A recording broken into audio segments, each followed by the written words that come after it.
So let's start off our conversation. First of all, what I want to start off with is the Jon Jones situation. Now, why I want to start off with Jon Jones, Terry, when I first thought of the Vanguard Show, I was like, who would I bring on? And I was on Facebook, and you wrote something. And I was like, of course, who else but Terry? What you wrote was, the bad guy wins sometimes. You remember that? I do. Yeah. So when you wrote that, I said to myself, I don't think Jon Jones is the bad guy. And I thought we'd be great at talking and healthy debate about certain things and how you see things. But I just might be wrong there because he turns out to be the bad guy. So give me your opinions about him and what we know lately. I mean, I have some more information that came up lately, and we can talk about it, you know? So tell me what you know and what you think and what your opinions about Jon Jones are. Jon Jones, where do we begin? Break out the cocaine. Let's do it. Let's start right the way John would do. Before we even get into Jon Jones, prayers go out to everyone in Texas and Florida. They're about to get hit with huge storm. So absolutely, guys. Prayers to everyone. Anything you can do, guys. Find some real organizations. Right. Don't believe ones that you haven't seen, and donate and help out. You know, whatever you can. Whatever the you Red could Cross, do helps. I recommend the Red Cross. They really help people. Shout out to Derek Lewis. Yeah, 100%. Derek Lewis, you're the man. All right, so. All right, back to cocaine and Jon Jones. Back to steroids and Jon Jones. Yeah. Cocaine, you know and I know, doesn't make you a better fighter. Actually, it'll make you a worse fighter. So if you're winning fights on cocaine, I don't think you should be stripped of the belt. To tell you the truth. You might have a point with that. You know, smoking weed doesn't make you a better fighter. If you're smoking weed and you win a fight, you shouldn't be stripped of that fight. No. You know, those things don't make you better fighters. But we know, personally, I've never dealt with steroids, but we know steroids makes you better, makes you stronger, makes you heal faster, and that's really why they do it. I mean, MMA guys put so much beating on their bodies, and they're always looking for something to heal, and that's probably the best thing. But we spoke about something else last week, and we'll talk about it later. But I want to hear your thoughts, Terry. Let me know. What do you think about what went down? To be quite honest, he should never fight again. He really shouldn't. The risk he's putting his opponent, like you said, it is a performance-enhancing drug, unlike marijuana, which is not a performance-enhancing drug. But he's putting the people that he's fighting at great risk, doing tremendous damage. For example, let's say DC was able to take Jon Jones down and hold him down. Now Jon Jones is on a performance-enhancing drug. DC won't be able to hold him down. He just has that extra explosiveness in him. He has the ability to do things, and one of them is recovering throughout the routines and workouts. And it's just not fair, especially, I was going to say especially at that level, but in combat sports, no level it should be accepted.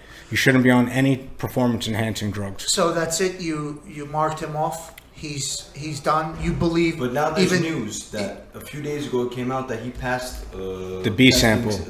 On the day of. No. Wait a second. Let's get this right.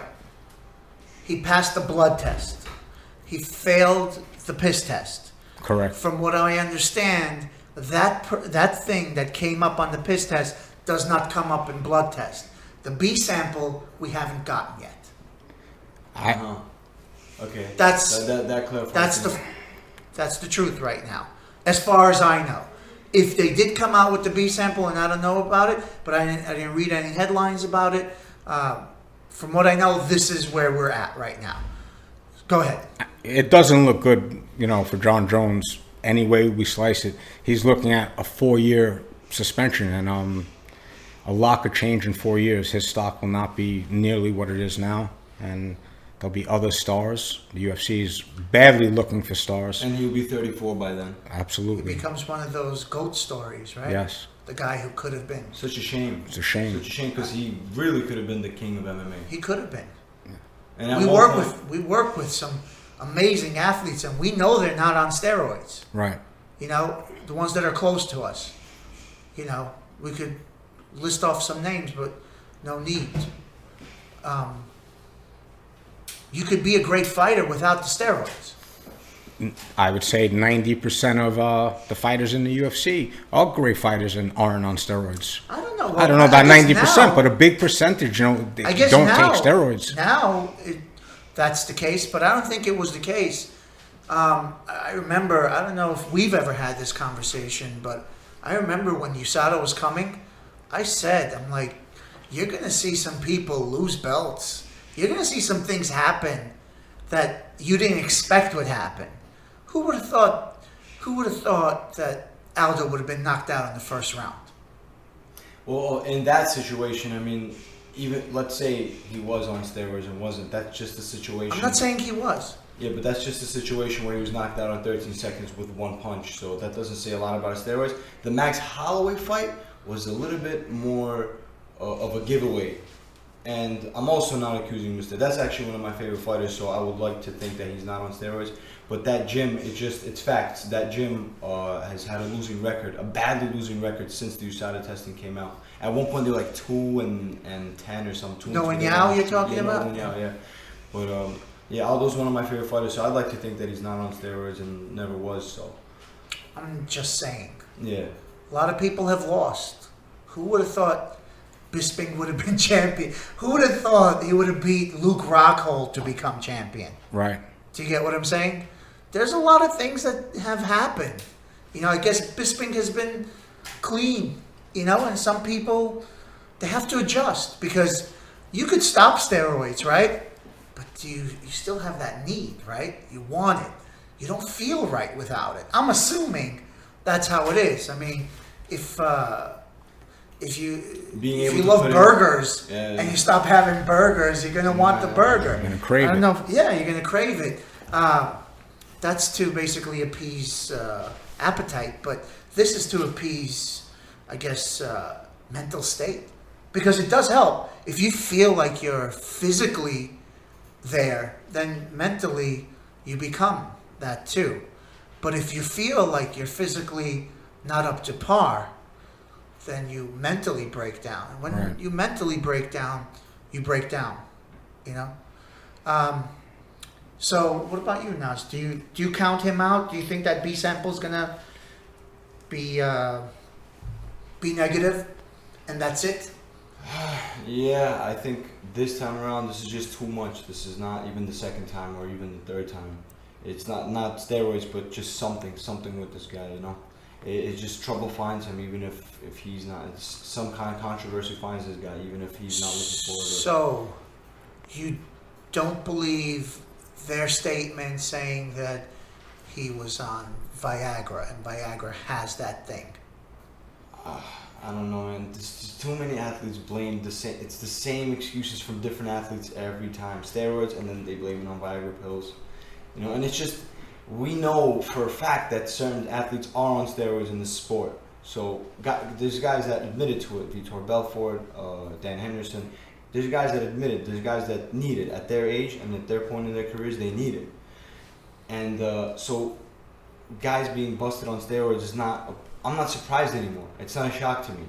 You know. Mm-hmm. And What about Anthony Johnson? His last performance was so bad. He just basically gave up the fight. Do you think? But he was winning fights before. Yeah, he was getting tired in the you second round before that. after USADA, right? He was winning fights anyway. Yeah, it's hard to speculate with him. He's such a beast. His only problem is the conditioning. Yeah. And his last fight, he had a lot on his mind. He was planning on leaving, win or lose, to go do another business venture. You know, and that's why he's not in the UFC ultimately right now. So who knows why he fought the way he did. He also fought DC, which, you know, DC is one of the best out there, if not the best. Well, You know, right right now, It looks like DC is the current he's the champion best, right now. Right? Yeah. Yeah. They gave it back to him, right? Yeah. I respect They DC so much. He's a class act, and he's Absolutely. a great champion. He's a great champion, and I'm looking forward to seeing him reign again. Yeah. This guy will never get the. I'm gonna wait. what I'm they gonna say? wait to see that B sample before I judge Jon Jones, because personally, like I said before, I think he's the best fighter we've ever had. Before, after, I don't know when he started, but I'm sure he wasn't on it always. He was kicking ass, throughout his career. If he put this as an edge, he didn't need it. There's no doubt, regardless, that he's a freak athlete. Just his reach and his size for that weight division, and his whole family is a family of athletes, of freak athletes. So there's no doubt about it. But maybe just that those steroids just make him that much better. He feels if he's on steroids, So you guys have heard the Viagra thing before. You're saying other fighters have From said Anderson that? Silva, I'm sure I've heard it from. So you think these guys would stop using Viagra? You would Or think. why would a fucking 20-something-year-old need Viagra? Yeah, that's what I'm asking. That's what I'm thinking. Really? I mean, would you need it? Me personally, no. You're a fighter. Yeah, I wouldn't. But I think there's other things. Viagra has other benefits than making your thing stand up. It has it opens up your something to do with your blood vessels or your veins. Opens up your veins. You're able to train longer. So Viagra has its effects that give you energy. With a hard on? Yeah, it's not just about the hard on. It's about. It's, I wouldn't want to train with that guy. I wouldn't want to roll around with that guy. Listen, we'll see what happens with Jon Jones. It would be a shame to lose a guy like that. And because he's so dangerous, maybe you're right. A dangerous guy without anything on something is too dangerous, maybe. Because remember when not just in the last fight, but every time he gets you down, his elbows are as long as arms. So when those elbows come, I almost feel bad for the person who's receiving those elbows. They're coming with such ferocity that I'm like, whoa, how can you even get that much speed? But his elbow is as long as, a normal person's arm. It's like, it's almost scary. When I saw him raining those elbows down on DC, I just wanted it to stop. It's just so vicious. When to me, Does a guy like that to need to be any more vicious? Look at the Rashad Evans fight. Uh-huh. He was almost jabbing him with. Yeah, he was jabbing. It from- was like, boom. Yeah. And that's the thing about Jon Jones. He's always changed his style. He never fights the exact same way.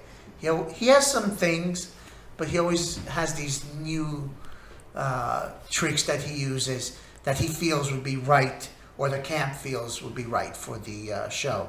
I'd like to meet Greg Jackson one day. They say that this guy is something else. And from what I've heard, interviews and things like that, I really do believe that he's an intelligent guy. And, he's so humble. Have you ever heard him talk? Yeah, absolutely.